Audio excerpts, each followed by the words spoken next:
اب اس میں جیسا میں نے عرض کیا کہ گناہوں سے پرہیز، اس میں آج کل جو دو بہت بڑے فتنے ہیں، ان دو فتنوں کی طرف بندے کو آج کل خاص طور پر خوب توجہ دینی چاہیے۔ ایک نگاہ کا فتنہ اور ایک زبان کا۔ نگاہ کا فتنہ یہ جس میں بڑے بڑے مبتلا ہیں کہ پہلے نگاہ فحش قسم کے مناظر پہلے دیکھنے کے لیے آدمی کو اللہ بچائے سنیماؤں میں جانا پڑتا تھا۔ اب گھر گھر ہی نہیں، ہر ہاتھ میں سنیما موجود، ٹیلی فون کی شکل۔ اس کا نام رکھا ہے اسمارٹ فون۔ اسمارٹ کے معنی بڑا خوبصورت اور بڑا عقل مند فون، اور اس کے اندر جو ہے جہنم کے انگارے سے دہک رہے ہیں۔ تو زبان کا جو فتنہ ہے یہ اس دور کے بڑے عظیم فتنوں میں شمار ہے، اور اللہ بچائے بڑے بڑے مبتلا ہو جاتے۔ تو میرے بھائیوں، اور بہت ہی لجاجت کے ساتھ عرض کرتا ہوں کہ اپنے آپ کو اور اپنی اولاد کو اس نگاہ کے فتنے سے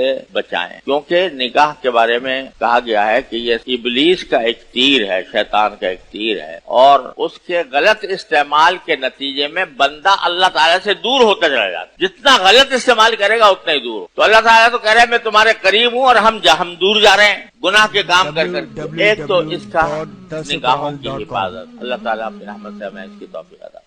دوسرا ایک بہت بڑا فتنہ ہمارے دور کا وہ ہے زبان کا۔ زبان اللہ تبارک و تعالیٰ نے ایسی چیز عطا فرمائی ہے کہ اگر ہم چاہیں تو اس کے ذریعے جنت کے خزانے اپنے نامہ اعمال میں ڈال سکتے۔ زبان سے اللہ کا ذکر کر لیا، سبحان اللہ ایک مرتبہ کہہ لیا، ایک مرتبہ سبحان اللہ کہنے سے بھی نامہ اعمال کا پلہ بھر جاتا، ہر اللہ کے ذکر کے ساتھ۔ تو اللہ نے یہ نعمت اس لیے دی ہے کہ ایک سیدھی سچی بات ہم دوسرے تک پہنچا دیں، اپنا معافی ضمیر دوسرے پر واضح۔ جن کو یہ نعمت میسر نہیں ہے ان سے دیکھو ان کے اوپر کتنی بے چینی ہو، لیکن اللہ نے ہمیں یہ نعمت دے دی۔ اس کو غلط استعمال اس کا کیا ہے کہ جھوٹ بولنا، خلاف واقعہ بات کہنا، یا غیبت کرنا، یا بہتان لگانا، الزام لگانا کسی کے اوپر بغیر کا۔ اور جھوٹ کی ایک شکل یہ بھی ہے، جھوٹ کی ایک شکل رسول کریم سرور عالم صلی اللہ علیہ وسلم نے ارشاد فرمائی کہ کفا بالمرء کذبا ان یحدث بکل ما سمع۔